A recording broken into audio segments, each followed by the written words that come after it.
Nah, Bapak Ibu Saudara yang dikasihi Tuhan, mari kita buka firman Tuhan. Ulangan 20 ayat 1 sampai 4. Demikian bunyi firman Tuhan. Apabila engkau keluar berperang melawan musuhmu, dan engkau melihat kuda dan kereta, yakni tentara yang lebih banyak daripadamu, maka janganlah engkau takut kepadanya. Sebab Tuhan Allahmu yang telah menuntun engkau keluar dari tanah Mesir, menyertai engkau. Apabila kamu menghadapi pertempuran, maka seorang imam harus tampil ke depan dan berbicara kepada rakyat. Dengan berkata kepada mereka, dengarlah hai orang Israel, kamu sekarang menghadapi pertempuran melawan musuhmu. Jangan lemah hatimu, janganlah takut, janganlah gentar, dan janganlah gemetar. Sebab Tuhan Allahmu, Dialah yang berjalan menyertai kamu untuk berperang bagimu melawan musuhmu, dengan maksud memberikan kemenangan kepadamu. Saya baca ayat 4. Sebab Tuhan Allahmu, Dialah yang berjalan menyertai kamu untuk berperang bagimu melawan musuhmu, dengan maksud memberikan kemenangan kepadamu. Puji Tuhan, judul yang diberikan kemenangan dalam peperangan. Semua bisa katakan kemenangan dalam peperangan. Nah, Bapak Ibu Saudara yang dikasihi Tuhan, seorang gadis tunawisma bernama Ashley Dawn Luggins akhirnya berhasil lulus sebagai sarjana di Universitas Harvard yang sangat bergengsi di Amerika Serikat. Kalau bilang Universitas Harvard, biasa kita punya gembala sering berkhotbah juga singgung-singgung universitas ini. Jadi sangat terkenal di Amerika Serikat. Nah, bagaimana seorang gadis tunawisma, seorang gadis miskin yang tidak punya apa-apa ini bisa kuliah di sekolah elit yang menjadi dambaan banyak orang pada waktu itu, saudara. Nah, semuanya dilakukan karena ia tidak kenal menyerah dalam berjuang. Jadi Ashley tetap berjuang, dia tidak pernah menyerah. Ashley dilahirkan dalam keluarga pecandu narkoba yang meninggalkannya begitu saja pada neneknya. Jadi orang tuanya narkoba, habis melahirkan kasih buang di nenek jaga. Ia bertumbuh dalam kemiskinan sampai-sampai ia harus memakai baju yang sama terus setiap harinya untuk pergi ke sekolah. Pada saat dia masuk SMA, seorang pengurus sekolah memberikannya pekerjaan sebagai tukang pembersih WC. Nah, pada saat-saat teman-temannya mengisi waktu istirahat dengan santai, Ashley justru membersihkan WC sekolah. Setelah membersihkan WC sekolah, ia masuk ke perpustakaan dan belajar di sana. Semangat juang dan ketekunannya inilah yang akhirnya mengantarkannya masuk ke Universitas Harvard. Sebuah kemenangan yang luar biasa yang belum tentu bisa didapatkan oleh orang yang memiliki uang tetapi tidak memiliki semangat juang seperti Ashley. Jadi banyak orang punya uang tapi tidak punya semangat untuk berjuang. Tapi Ashley tidak punya uang, miskin, keluarga pecandu narkoba. Tetapi saudara bayangkan, dia berhasil lulus di universitas yang sangat bergengsi di Amerika Serikat. Kita bisa berikan kemuliaan buat Tuhan. Kalau dia bisa, kita bisa. Anak-anak muda, kalau wanita itu bisa, saya bisa. Nah, Bapak Ibu Saudara, janji kemenangan yang Tuhan berikan kepada kita dalam menghadapi peperangan akan tetap tergenapi ketika kita melangkah maju untuk berjuang dengan sungguh-sungguh dan penuh ketekunan. Setiap janji Tuhan pasti tergenapi. Yang penting kita punya semangat juang untuk membuat itu tergenapi. Amin. Kita harus berjuang, kita harus berperang, kita harus bertempur. Tidak ada hidup yang nyaman di muka bumi. Amin, Bapak Ibu. Jadi kita harus maju melangkah. Kita harus masuk dalam peperangan demi peperangan. Tapi dengan penuh ketekunan. Di dalam hidup ini kita akan terus diperhadapkan dengan peperangan-peperangan yang silih berganti. Peperangan melawan diri kita sendiri. Peperangan melawan kedagingan kita, melawan ego kita, kesombongan kita, harga diri kita. Saya percaya kalau Ashley tadi, dia tidak berperang dengan egonya, dia akan berteriak, kenapa mama dan papa saya pecandu narkoba? Kenapa saya dibuang? Kenapa saya tidak diperhatikan? Kenapa saya tidak dipedulikan? Kenapa saya tinggal dengan nenek saya? Kenapa saya miskin? Kenapa saya membersihkan toilet sekolah? Sementara teman-teman saya lagi santai. Saya punya tempat hanya bisa sekolah. Setelah itu saya ke perpustakaan. Tapi itulah hari-hari Ashley, seorang wanita yang luar biasa. Yang lahir dari keluarga yang tidak diperhitungkan. Jadi Anda perlu memiliki semangat juang anak muda. Saya percaya kisah ini Tuhan ingatkan untuk saya sampaikan buat engkau anak muda. Supaya engkau tidak pernah menyerah berjuang. Saudara Anda berkata, mama bapak saya korupsi. Dan setiap tahun dari saya kecil, berkata itu selalu keluar ada orang-orang dekat saya untuk saya.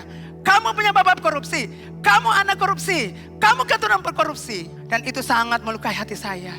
Ada anak-anak yang berkata juga buat saya, mama saya demikian hidupnya.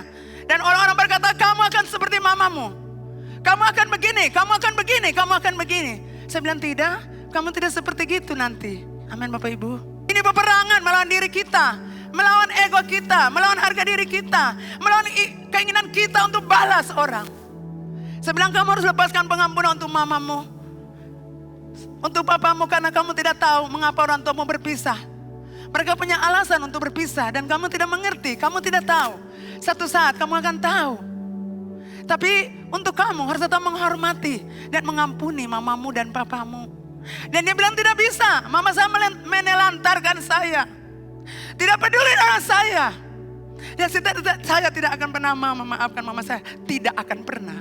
Saya bilang Tuhan mengasihimu, kau harus lepaskan pengampunan. Sekalipun mamamu dan papamu tidak pantas untuk dihormati, disayangi, dan dicintai.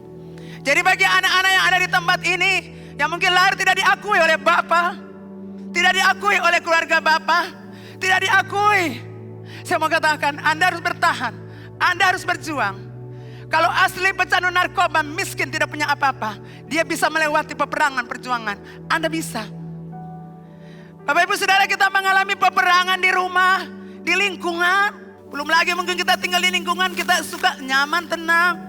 Tapi ada pesta pagi sampai malam. Kita pusing dengan lingkungan itu, tapi saudara harus melewati. Kemudian peperangan melawan setan dan roh jahat.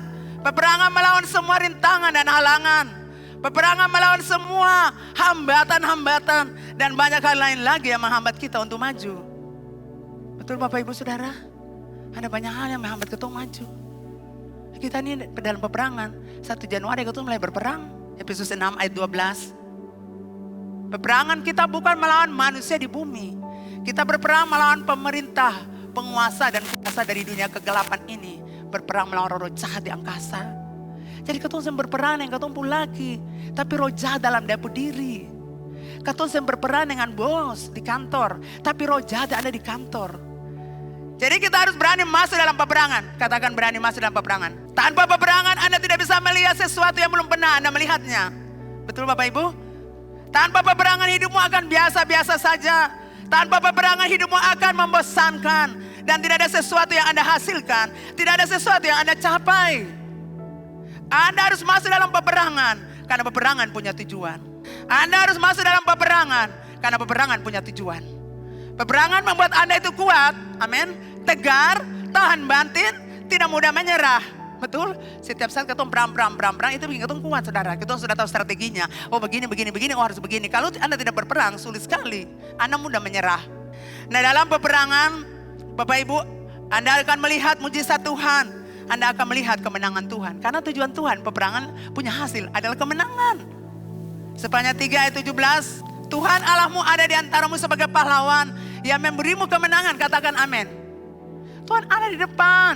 Sebagai pahlawan, memberimu kemenangan. Jadi ngapain takut maju? Ngapain tidak masuk terlibat dalam peperangan? Ngapain mundur? Ngapain lari dari peperangan? Anda harus maju karena di depan ada Tuhan sebagai pahlawan. Amin. Dan akan memberikan Anda kemenangan. Amin. Jangan terlalu takut saudara.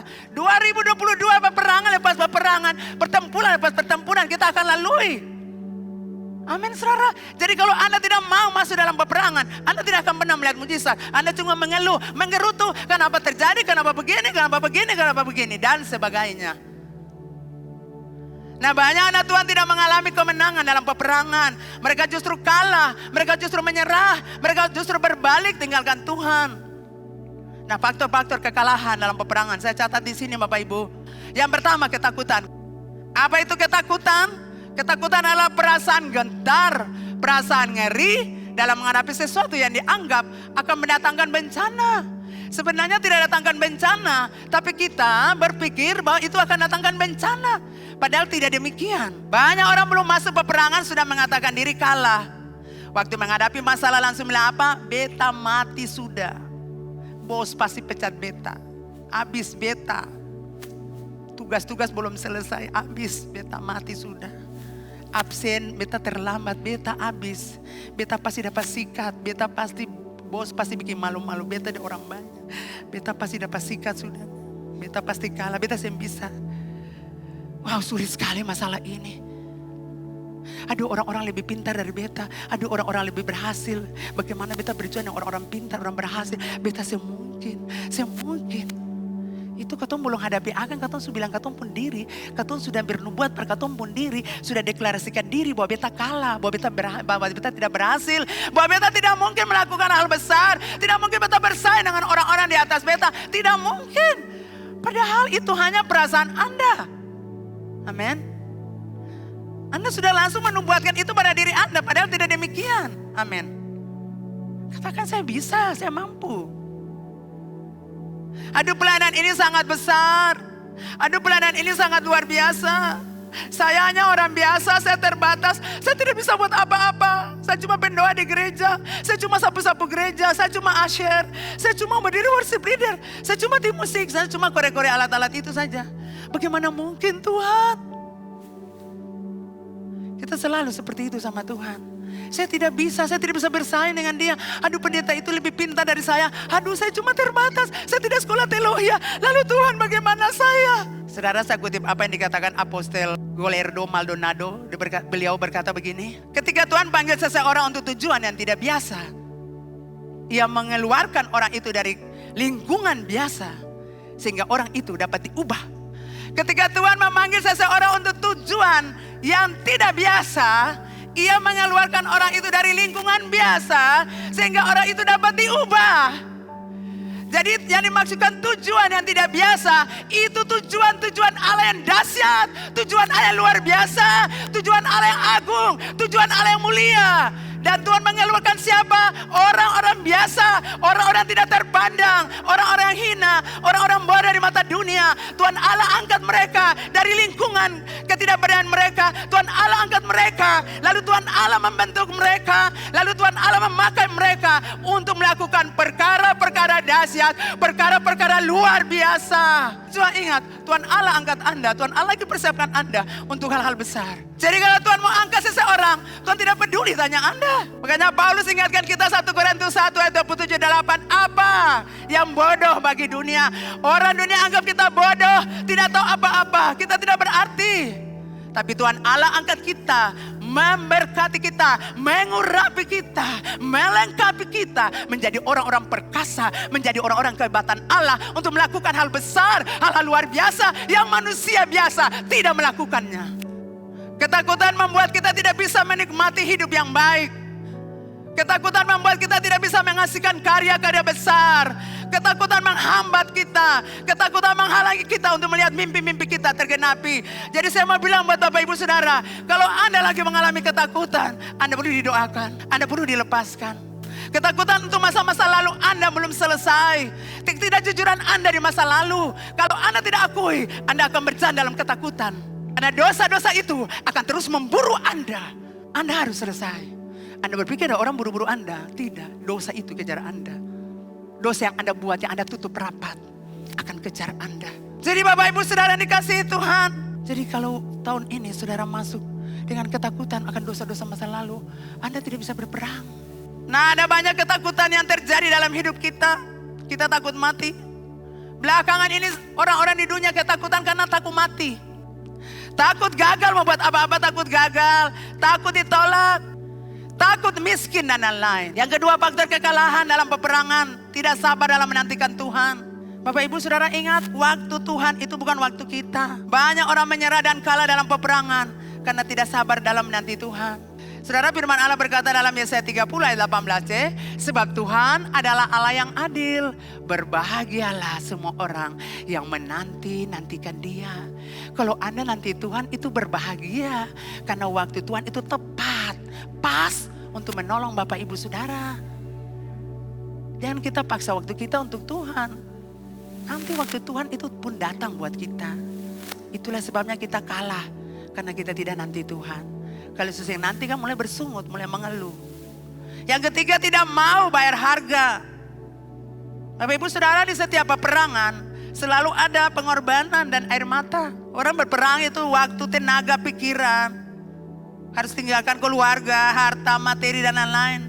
Begitu lihat orang Israel peperangan, dia harus tinggalkan keluarganya, harus siapkan dirinya, dia harus siapkan semua hal. Jadi kalau Bapak Ibu mau berhasil dalam peperangan, Bapak Ibu Saudara harus bayar harga. Bayar harga per Tuhan ke belum? Waktu Bapak Ibu, materi Bapak Ibu, pikiran, tenaga sudah dikorbankan ke belum untuk Tuhan? Sudahkah Bapak Ibu menangis jiwa-jiwa yang belum diselamatkan di kota ini? Sudahkah Bapak Ibu menangisi orang-orang yang masih hidup berdosa? Kita mau bayar harga supaya kita lihat mujizat terjadi, kemenangan terjadi untuk gereja kita. Kita tidak bisa duduk 1.000 orang datang. Kita harus masuk dalam peperangan. Dan itu dibutuhkan tenaga, itu dibutuhkan perhatian, terkuras tenaga kita, terkuras waktu kita. Dan juga kita butuhkan doa-doa, tangisan-tangisan yang naik di hadapan Tuhan. Jadi kita harus bayar harga dulu buat Tuhan, supaya kita lihat kemenangan. Yang keempat, mengapa kita kalah? Karena kita andalkan kekuatan diri sendiri. Kekuatan kita itu tidak seberapa Bapak Ibu. Karena kita terbatas dalam banyak hal. Jadi biarkan Tuhan memegang kendali atas hidup Anda. Dan biarkan Tuhan mendominasi hidup Anda. Amin. Kekuatan terbatas. Biarkan Tuhan saja yang pegang kendali atas hidup kita. Tuhan mendominasi hidup kita. Jangan andalkan kekuatan, kehebatan kita. Keperkasaan kita. Jangan andalkan kehebatan kita, kepintaran kita. Jangan andalkan hal-hal itu. Biarkanlah Tuhan mendominasi hidup Bapak Ibu Saudara dan saya. Supaya kemenangan kita raih dalam peperangan. Selama andalkan kekuatan diri kita, itu namanya kesombongan. Dan Tuhan benci dengan orang sombong. Bapak Ibu Saudara, Ulangan pasal 20 ini menuliskan tentang hukum perang. Artinya Tuhan memerintahkan umatnya untuk siap berperang. Hukum perang diperlukan karena hal ini dilatar belakangi situasi bangsa Israel yang selalu berhadapan dengan bangsa-bangsa asing yang berperang melawan mereka. Nah, kita lihat bahwa bangsa Israel itu sangat kecil, saudara. Dan dari sisi perlengkapan dan keahlian perang, sudah dapat dipastikan mereka pasti kalah. Tidak bisa bersaing dengan kerajaan-kerajaan lain yang besar. Yang punya angkatan perang yang luar biasa. Mereka punya keahlian perang yang hebat. Mereka punya kuda-kuda yang banyak. Mereka punya kereta-kereta perang yang banyak. Yang luar biasa, yang tangkas, yang siap berperang. Lah Israel tidak punya hal itu, saudara. Tapi Tuhan kasih jaminan kemenangan bagi mereka. Tuhan bilang orang Israel, kamu tidak punya keahlian untuk berperang. Kamu tidak punya kuda-kuda perang. Kamu tidak bisa berhadapan dengan orang Kanan. Tidak bisa berhadapan dengan bangsa Asur. Tidak bisa berhadapan dengan bangsa Filistin. Mereka itu orang-orang tangkas. Mereka itu orang-orang dari kecil-kecil yang sudah berperang. Lah kamu kan tidak. Kamu kan budak di tanah Mesir. Peperangan ini milik Tuhan. Bukan milik orang Israel. Karena peperangan milik Tuhan. Maka Tuhan yang memberi kemenangan. Tuhan bilang, undur umat Israel. Aku di depan kamu. Aku yang berperang. Bukan kamu. Jadi jangan kamu lihat kuda-kuda mereka. Kereta-kereta perang mereka. Selama kamu lihat itu, kamu akan takut. Selama kamu lihat itu, kamu tidak berdaya. Kamu akan menggerutu, kamu akan mengeluh. Kamu akan berkata, Tuhan. Lalu persungutan mulai naik. Jadi dari segi persyaratan untuk kemenangan dalam peperangan, kamu tidak bisa. Tapi aku yang membuat kamu bisa. Aku yang membuat kamu menang. Karena aku ada di depanmu. Kamu undur ke belakang, aku di depanmu. Seperti itu, saudara. Ingat Tuhan mengasihi kita. Dan Bapak Ibu Saudara yang kekasih dalam Tuhan. Syarat-syarat untuk mengalami kemenangan di dalam peperangan. Tapi ini saya berikan bagi Bapak Ibu Saudara. Bukan saya untuk Israel dulu. Tapi untuk jemaat hidup Ambon. Syarat-syarat untuk kita mengalami kemenangan dalam peperangan di tahun 2022. Yang pertama Bapak Ibu, jangan takut. Kita lihat ayat 1 dan ayat 3. Apabila engkau keluar berperang melawan musuhmu. Dan engkau melihat kuda dan kereta yang ditentara yang lebih banyak daripadamu. Maka janganlah engkau takut kepadanya. Sebab Tuhan Allahmu yang telah menuntun engkau keluar dari tanah Mesir menyertai engkau. Dengan berkata kepada mereka, dengarlah hai orang Israel. Ini hamba Tuhan harus berdiri bicara. Kamu sekarang menghadapi pertempuran melawan musuhmu. Jangan lemah hatimu.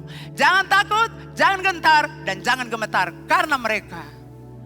Wow. Sudah lihat? Luar biasa tidak? Kalau mau menang Tuhan panaku. Tuhan bilang untuk orang Israel, ingat peristiwa di Laut Teberau. Pada saat aku bawa kamu keluar dari Mesir. Bagaimana kuda-kuda kereta yang banyak itu. Kuda-kuda perang. Pahlawan-pahlawan perang. Kamu sendiri saksikan. Bagaimana mereka hancur di Laut Teberau. Bagaimana air menutupi mereka. Kuda dan orang berkuda. Dan seluruh pasukan Firaun. Seorang pun tidak ada yang selamat. Kamu ingat itu. Kalau kamu fokus terus untuk mereka punya kuda kereta angkatan perang yang hebat, kamu akan takut. Tapi kamu ingat ke belakang. Kamu kembali ke belakang lalu lihat. Kalau pasukan Mesir yang pada saat itu tidak ada satu kerajaan yang bisa berhasil melawan dia. Dan aku hancurkan mereka, musnahkan mereka di Laut Teberau. Aku yang sama untuk kamu. Jadi Tuhan mau kasih ingat mereka. Ingat lagi. Ingat peristiwa itu. Supaya jangan kamu takut. Aku yang menolong kamu di Laut Teberau. Aku yang sama menolong kamu di tanah perjanjian. Amin.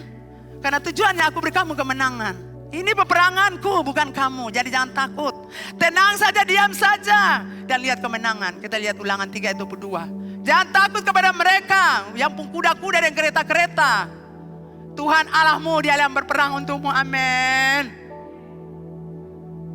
Jadi tenang, diam saja. Keluaran 14 ayat 14. Tuhan akan berperang untuk kamu. Dan kamu akan diam saja. Amin. Nah Bapak Ibu Saudara yang kekasih. Itu untuk mengalami kemenangan. Tidak boleh takut. Yang kedua. Untuk mengalami kemenangan dalam peperangan. Singkirkan orang-orang penakut dan lemah hati. Nah Bapak Ibu Saudara. Tuhan melarang keras.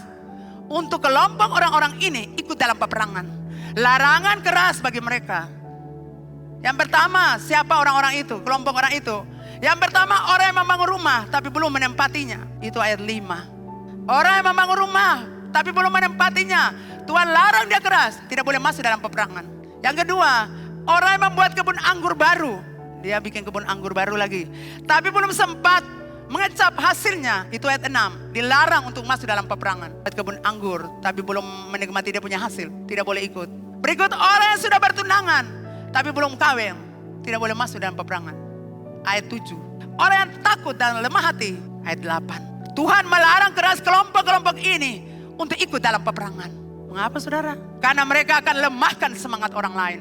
Mereka ini akan berbahaya dalam peperangan. Saudara, Tuhan tahu orang Israel punya mental karakter. Amin. Kan peperangan ini punyanya Tuhan. Ini peran Tuhan.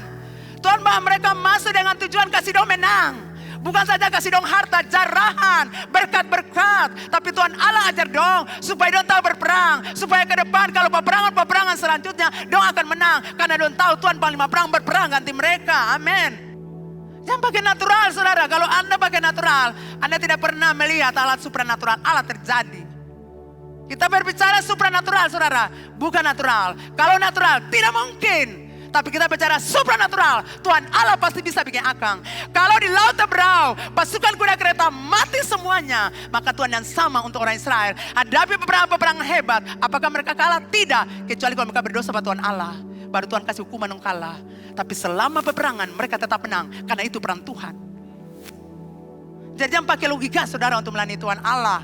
Kalau Anda mau melayani Tuhan Allah, jangan pakai logika. Pikiran-pikiran natural Anda. Anda harus ubah cara pandang Anda untuk melihat sesuatu besar dari Tuhan Allah untuk tahun ini. Jadi Tuhan membawa mereka masuk dalam peperangan. Tujuannya untuk memberikan kemenangan kepada mereka. Bukan kematian. Tuhan tidak membawa mereka masuk peperangan untuk membunuh mereka. Tidak.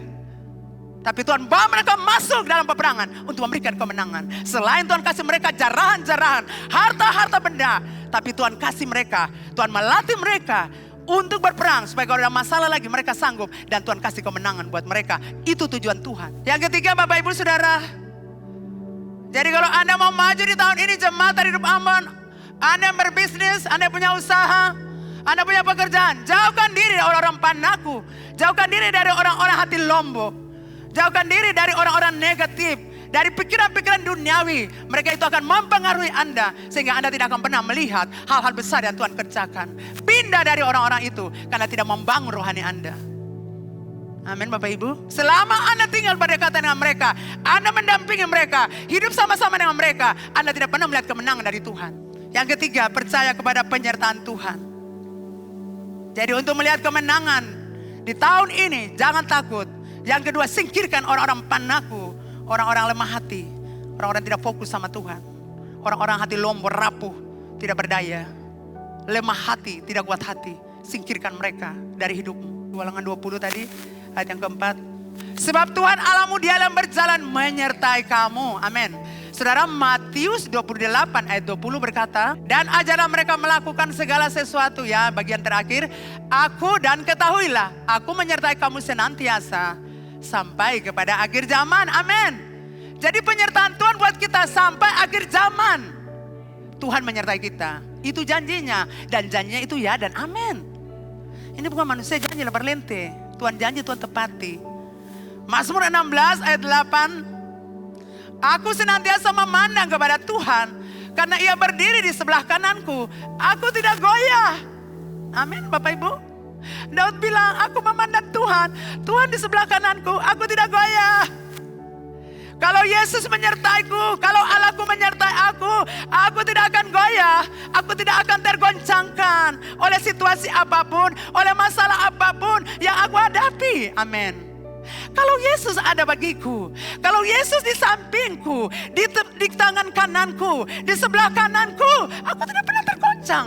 Karena ketika aku tergoncang, Yesus menolong aku, menenangkan aku, membuat aku tetap berdiri kokoh, kuat, tegar. Kalau Yesus menyertai aku pasti mampu melakukan apa saja, men.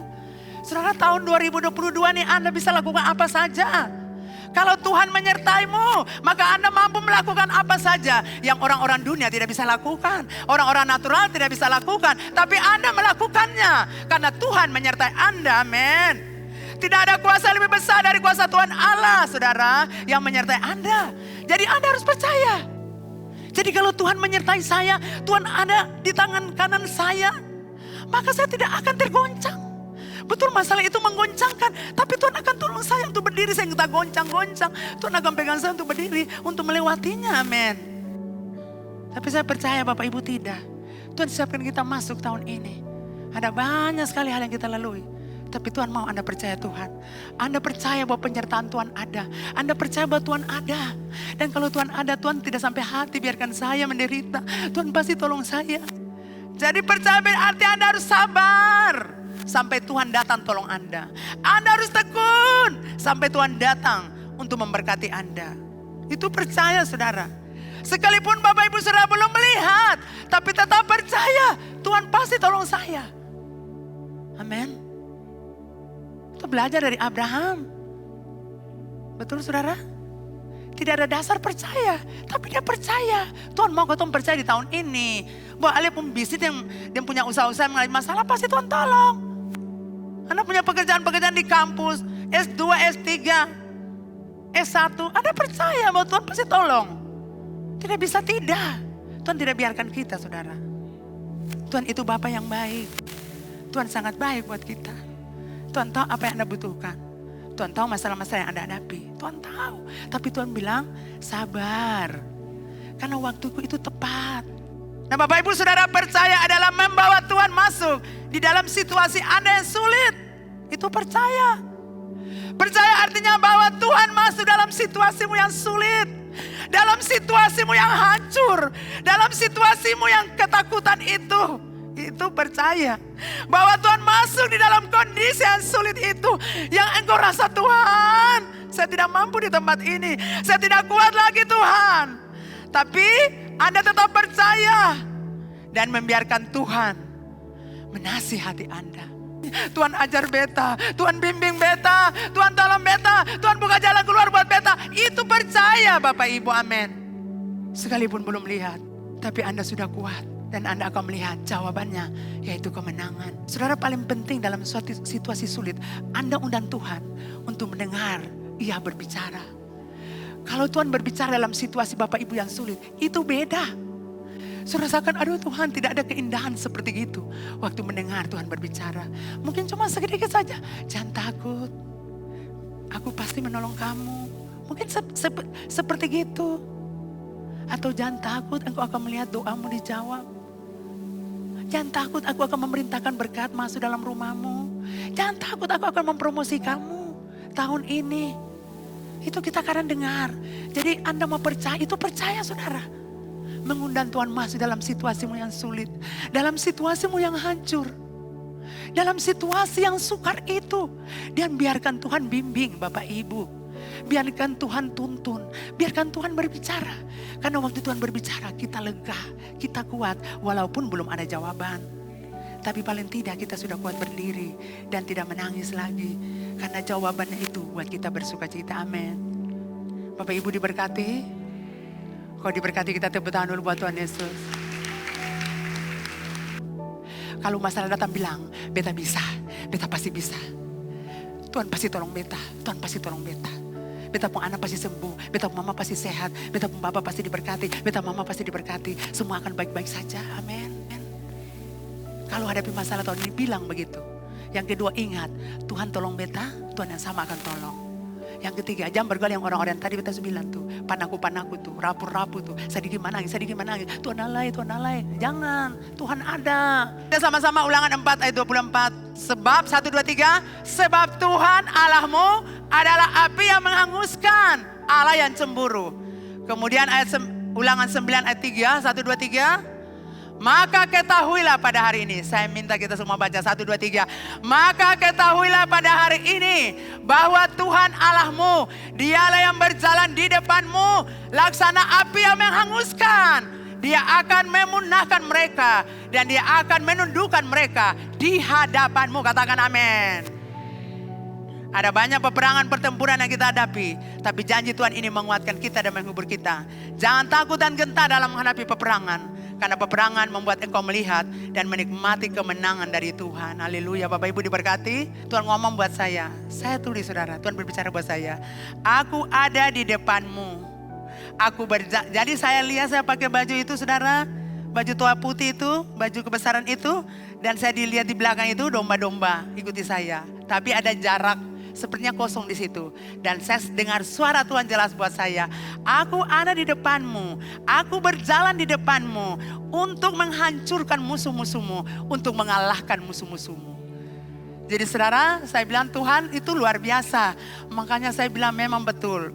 Apa tadi dia punya tema itu betul-betul kemenangan dalam peperangan. Karena Tuhan ada di depan. Saudara, Tuhan kasih penglihatan itu buat saya. Saya di depan, saudara di belakang saya. Dan Tuhan bilang, aku ada di depanmu. Aku berjalan di depanmu untuk menghancurkan musuh-musuhmu, mengalahkan musuh-musuhmu. Jadi itu buat jemaat Ambon bahwa kita hidup di dalam kemenangan. Kemenangan dalam peperangan. Kemenangan dalam peperangan. Kita akan menang menghadapi segala macam persoalan. Masalah di kantor, di rumah, bisnis, usaha, apa saja kita lalui. Yang namanya peperangan. Tapi ingat, Tuhan ada di depan. Tuhan hanguskan.